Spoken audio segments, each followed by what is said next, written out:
Inzoka iteye ubwoba kurusha izindi nzoka wabuze. Ibaze ko n'igufwa ryayo ubwaryo ryifitemo ubumara bwo kuba ryakwica. Black Mamba ni inzoka ya mbere igira umuvuduko wihuta cyane kurusha izindi nzoka zose zo ku isi. Niyo nzoka ya mbere ifite ubumara bukaze muri Afurika, ikaba inzoka ya mbere ndende kandi ifite ubumara bukaze cyane nyuma ya King Cobra ikunze kuboneka mu mashyamba ya India. Bivuze ngo ku nzoka z'ingome cyangwa se zifite ubumara bubi cyane, ya mbere ni King Cobra igakurikirwa n'iyi Black Mamba. Iyo nzoka ikomoka muri Sahara y'amajyepfo ya Afurika, yavumbuwe na Albert Ganta mu mwaka w'1864. Ikaba ibarizwa mu muryango w'izindi nzoka zitwa Elapidae. Ubumara bwa Black Mamba ufite ubushobozi bwo kwica abantu 20 kandi inzoka yariye umuntu umwe gusa. Black Mamba ni inzoka zikunze kwibera mu myanda, zikunda no kwibera ahantu harunze amabuye menshi, zikaba no muri pariki no mu mashyamba. Nuhura na Black Mamba ebyiri ziri kurwana cyangwa se ukazibona, ntukazirukane cyangwa uzikize, kuko iyo ziri kurwana imwe igakomeretsa indi, imwe ihita ijya gushakira imiti ya yindi yakomeretse. Bivuze ko uramutse ukurikiye iyo Black Mamba igiye gushakira ingenzi yayo umuti, wahita umenya umuti w'ubumara bw'iyo nzoka. Bivuga ko iyo nzoka ifata imiti yo mu bwoko butatu. Gusa utonde cyane mu gihe wayikurikiye, kuko ihindukiye ikakubona namwe murumva ibyahita bikurikiraho. Kwica Black Mamba ntabwo byoroshye, nubwo ari imikino, kuko ifite ubumara bukaze cyane nk'uko twagiye tubibona.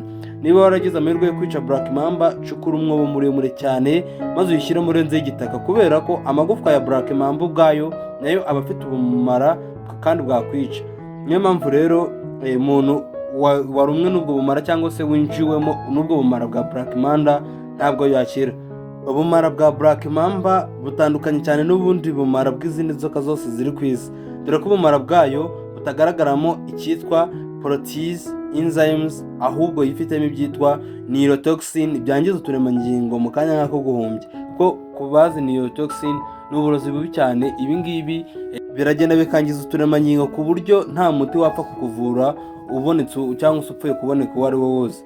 Niyo mpamvu hano iyi nzoka ni inyabumara kandi ni ingome cyane, nk'uko twabibonye ku bumara bubi cyane ikurikirana n'iyitwa King Cobra. Iyi King Cobra iba mu mashyamba yo muri India, niyo ya mbere mu nzoka zifite ubumara bwinshi cyangwa se bw'ubugome kurusha izindi ku isi, noneho igakurikirwa n'iyi Black Mamba. Bibutsa ko King Cobra iboneka mu mashyamba ya India, aho Black Mamba yo iboneka mu mashyamba yo muri Afurika, muri South Sahara, bivuze ngo ni mu majyepfo ya Afurika. Wifuza ibiganiro nk'ibi ngibi byagufasha umunsi ku munsi, kanda subscribe kuri TV ya Show kugira ngo tujye tubana umunsi ku munsi. Wibuke gukanda like cyangwa se gukanda kuri iki gikumwe.